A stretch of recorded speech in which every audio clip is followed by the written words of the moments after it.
বাবু, বাইরে খুব জোরে বৃষ্টি পড়ছে নাকি রে? হ্যাঁ মা, প্রচুর জোরে বৃষ্টি পড়ছে। আর তার সাথে সাথে কি ভয়ঙ্কর বাজও ডাকছে, একদম পুরো মেঘ গর্জন। মা, ওয়েদারটা এত সুন্দর হয়ে গেল, এত ঠান্ডা ঠান্ডা। আমার না খুব কিছু ক্রাঞ্চি বা মচমচে খেতে ইচ্ছা করছে। কি খাওয়া যায় বলো তো? বাবু, তাহলে আজকে মোচার চপ তৈরি করি। মোচার চপ? দারুণ হবে মা, করো করো মা, খুব ভালো হবে। দারুণ হবে না? একদম। বেশ। নমস্কার বন্ধুরা, আজ আমি আপনাদের সকলকে জানাই মশলার মায়াঘর চ্যানেলটি থেকে সুস্বাগতম। আজকে আমি আপনাদের কাছে মোচার চপ নিয়ে হাজির হয়েছি। আমি মোচাগুলো কুচিয়ে প্রেসার কুকারে দিলাম।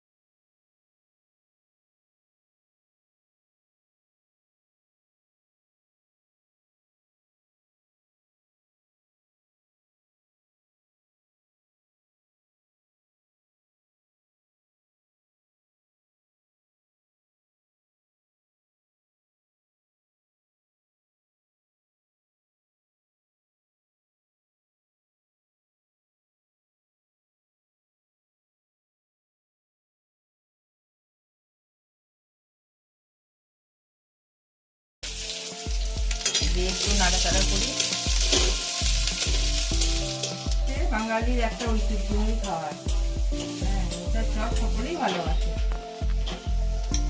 এতে আমি হলুদ গুঁড়ো দিলাম,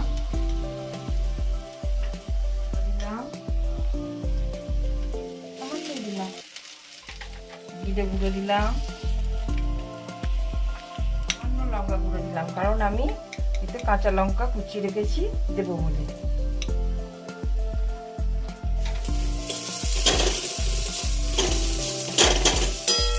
পরিমাণ মতো নুন, কাঁচা লঙ্কা কুচিয়ে দিয়ে দিলাম।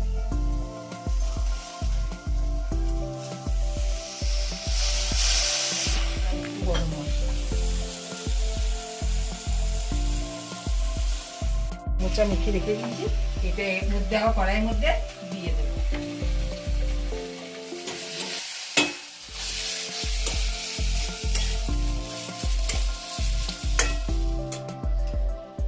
পুরটা তৈরি হওয়ার পর আবার আপনাদের সাথে দেখা করছি। দিদি, তোমার মোচা চপটার কত দূর? এই তো হয়েই গেছে। আর তোর মামা যে আইডিয়াটা দিল না, এই মেঘলার ওয়েদারে চায়ের সঙ্গে জমে যাবে।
কড়াইটা গরম হয়ে গেছে, কড়াই আমি এবার তেল দিলাম।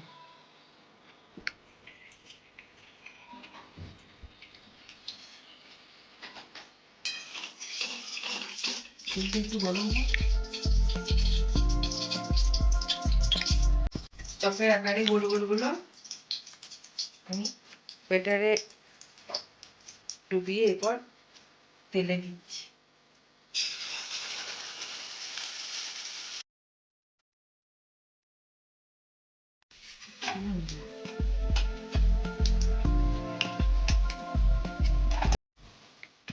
মা, ওই গো মুড়ি আর চপটা নিয়ে এসো, দেখি খেয়ে দেখি কেমন হলো। এই যে মুড়ি দিয়ে চপ এই যে। লাগে না? এই নে বাবা মুড়ি আর চপ। এটাই তো বাঙালিদের কেমন প্রিয় হয়েছে খাবার। দেখ, কেমন হয়েছে দেখ, করলাম, দেখ কেমন হয়েছে।